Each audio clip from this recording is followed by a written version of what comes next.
Corner Radio Bisnis Pas FM.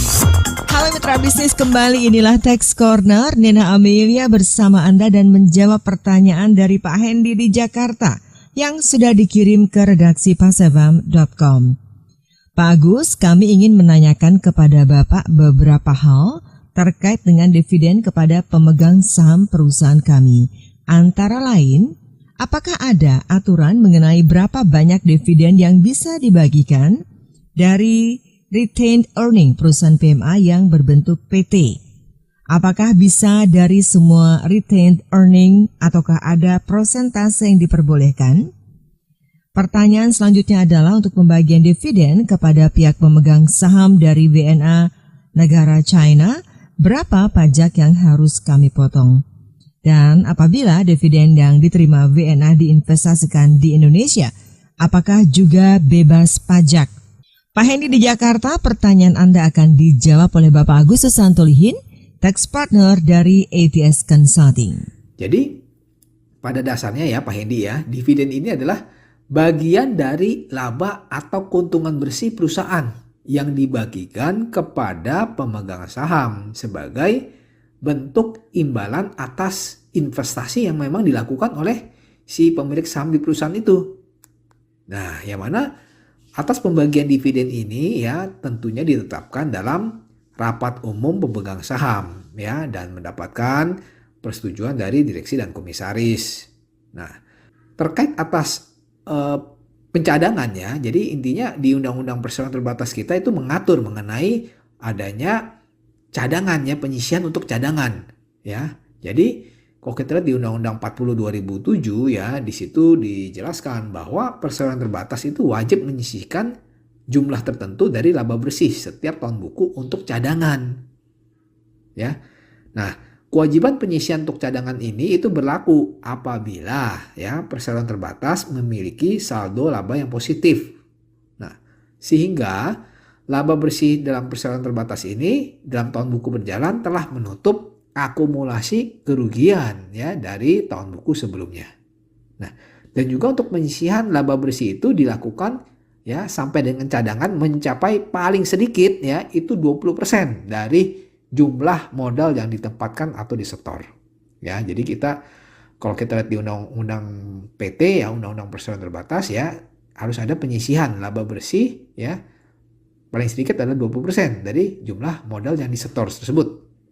Nah, jadi bisa saya simpulkan ya untuk pembagian dividen ini ya adalah laba bersih ya dikurangi dana cadangan ya. Dana cadangannya adalah tadi ya perseroan terbatas wajib mencadangkan paling sedikit 20% dari jumlah modal yang ditempatkan atau yang disetor seperti itu ya. Nah, selanjutnya menjawab pertanyaan Pak Hendy ya terkait aspek pemajakan terhadap pembagian dividen ya kepada pemegang saham dari wajib pajak luar negeri ya. Kita lihat lagi nih di ketentuan Undang-Undang Pajak Penghasilan kita ya. Di situ dijelaskan bahwa pemerintah berwenang untuk melakukan perjanjian dengan pemerintah negara lain dalam rangka penghindaran pajak berganda. Jadi artinya ya kedudukan perjanjian penghindaran pajak berganda ya atau tax treaty adalah lex specialis ya terhadap undang-undang pajak penghasilan. Nah, jadi artinya pemajakan atas penduduk asing atau badan asing tentunya ya mengikuti ketentuan yang diatur dalam tax treaty ya atau perjanjian penghindaran pajak berganda seperti itu. Nah, jadi pada dasarnya ya pembagian dividen ya kepada pemegang saham dari wajib pajak luar negeri ya kalau kita lihat di Undang-Undang Pajak Penghasilan kita itu terutang PPh pasal 26 ya tarifnya berapa persen ya kalau kita lihat di Undang-Undang Pajak Penghasilan tarifnya adalah 20% ya atas dividen dikenakan PPh pasal 26 dikenakan pemotongan tarifnya adalah 20% untuk wajib pajak luar negeri. Nah, tapi karena di sini ya Indonesia memiliki tax treaty ya dengan pemerintah China ya. Pemerintah Indonesia ada tax treaty dengan pemerintah China. Kita lihat lagi nih ya karena dia ada tax treaty tentunya mengikuti aturan tax treaty ya. Di aturan tax treaty disebutkan ya di pasal 10-nya bahwa untuk tarif dividen ya, untuk tarif dividen atas kepada penduduk China ya dikenakan pemotongan PPh pasal 26 ya, tarifnya adalah 10% dari jumlah bruto dividen.